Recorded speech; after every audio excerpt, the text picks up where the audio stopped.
When my dad said it, his voice had the careful flatness he uses when he thinks he's being kind.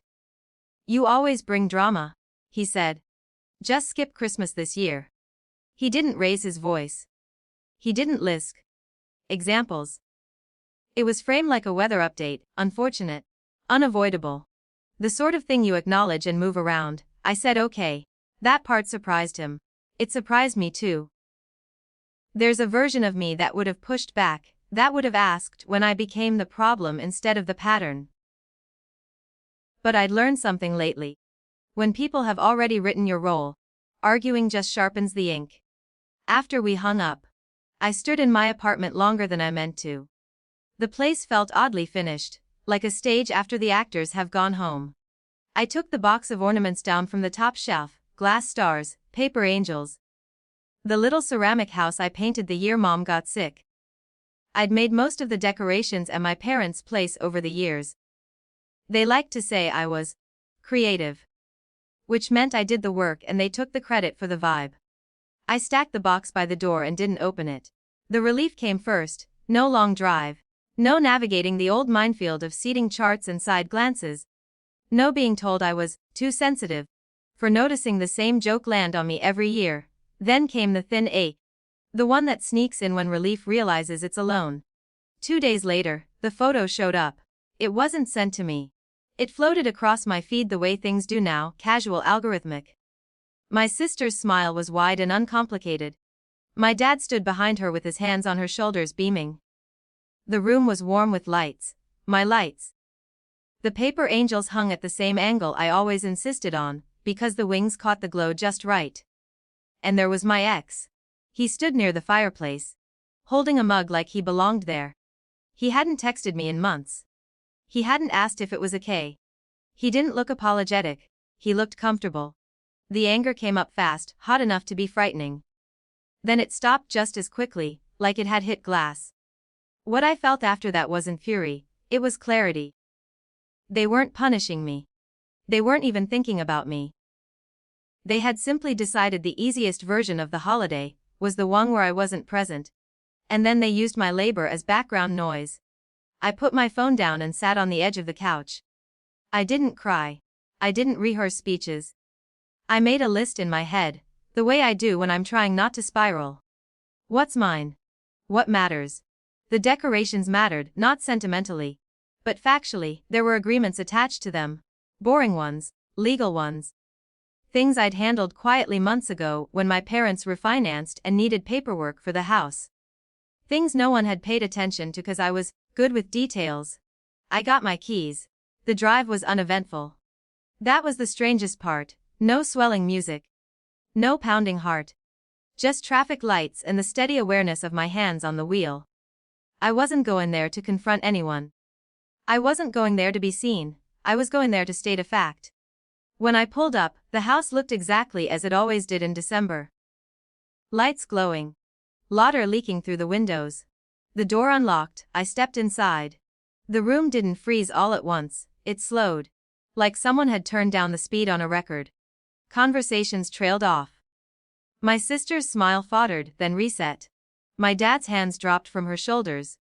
No one hugged me. No one asked why I was there. That told me everything. I set my coat on the chair by the door. I didn't rush. I didn't apologize. I looked around the room, took in the details, the angel with the cracked wing I never fixed. The string of lights that only worked if you twisted the plug just so. My ex met my eyes, then looked away. Before anyone could speak, there was a knock. It wasn't dramatic.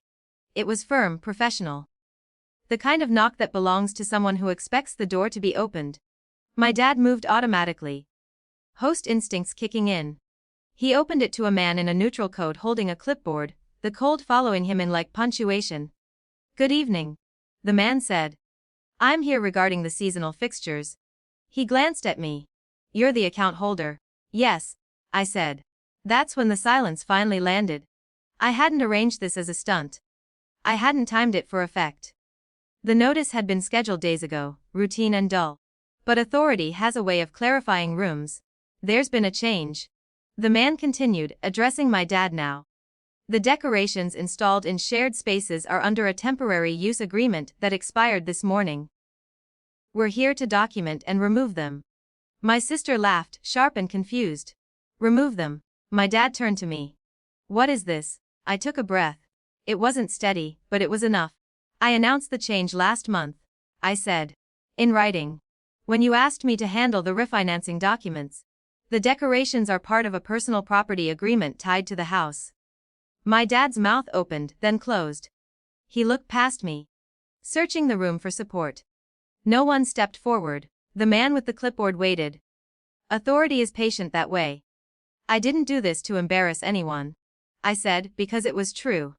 I did it because you told me not to come. And because you're still using my work as if I don't exist. The words weren't sharp. They didn't need to be.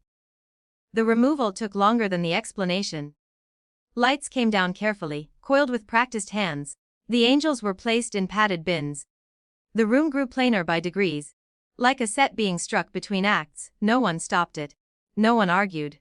My ex hovered near the fireplace, suddenly unsure where to stand. My dad tried once.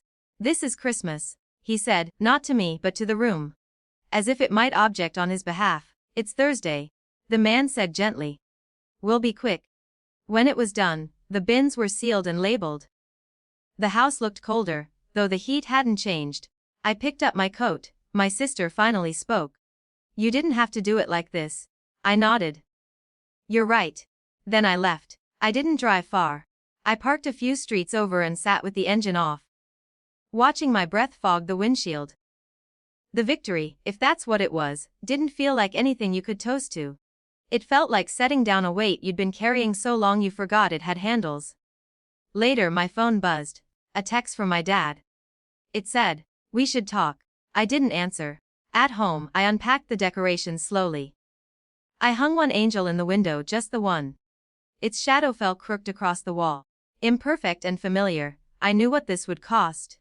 There would be stories told about me now, revised and simplified.